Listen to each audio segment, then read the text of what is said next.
A special thank you to each of our subscribers who make this channel possible. Here's today's story.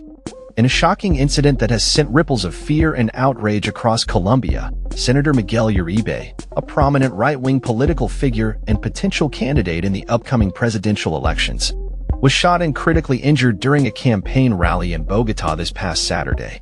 The attack, which occurred as Uribe was addressing a crowd of supporters, has raised serious concerns over the safety of politicians in a nation grappling with a long history of political violence and unrest.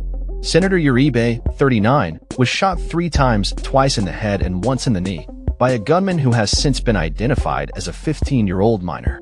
Eyewitness accounts describe a chaotic scene as the senator collapsed against a car, bloodied and in desperate need of medical attention. First responders quickly arrived, and Uribe was airlifted to the Santa Fe clinic, where he is currently undergoing critical neurosurgery and vascular procedures. His wife, Maria Claudia Tarazona, took to social media to update the nation on his condition, stating, "Miguel is fighting for his life. Let us ask God to guide the hands of the doctors who are treating him." The attack has not only left Uribe in a precarious state, but has also ignited a national conversation about political violence in Colombia.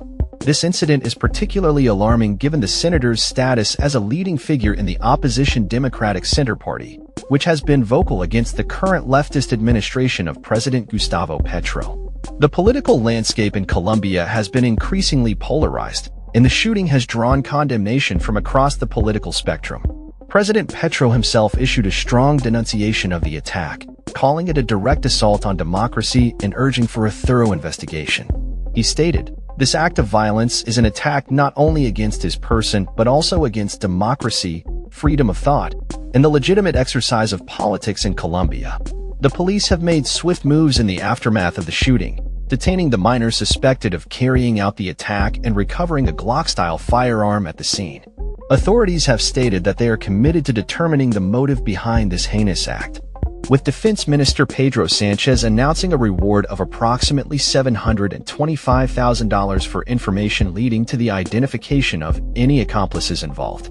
The attack has sparked fear among politicians and citizens alike, with many expressing their condolences and support for Uribe's recovery.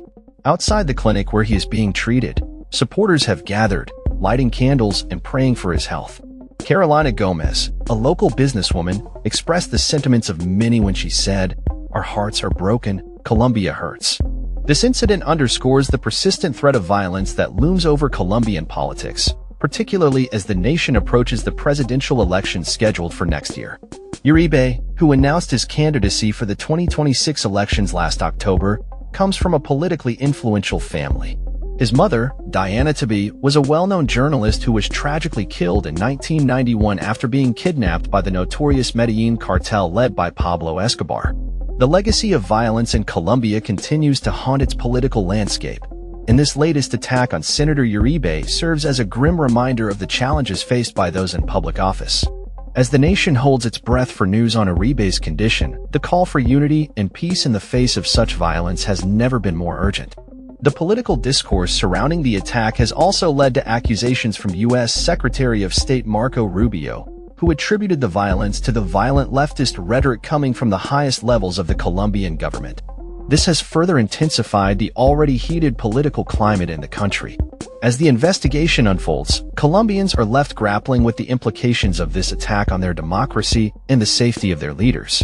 The coming days will be crucial not only for Senator Uribe's recovery, but for the future of political dialogue in Colombia. The nation watches and waits, hoping for healing and justice in the wake of this tragic event. That's all for this story. We upload videos every day covering many different subjects, so hit that subscribe button to stay informed. Thanks for watching.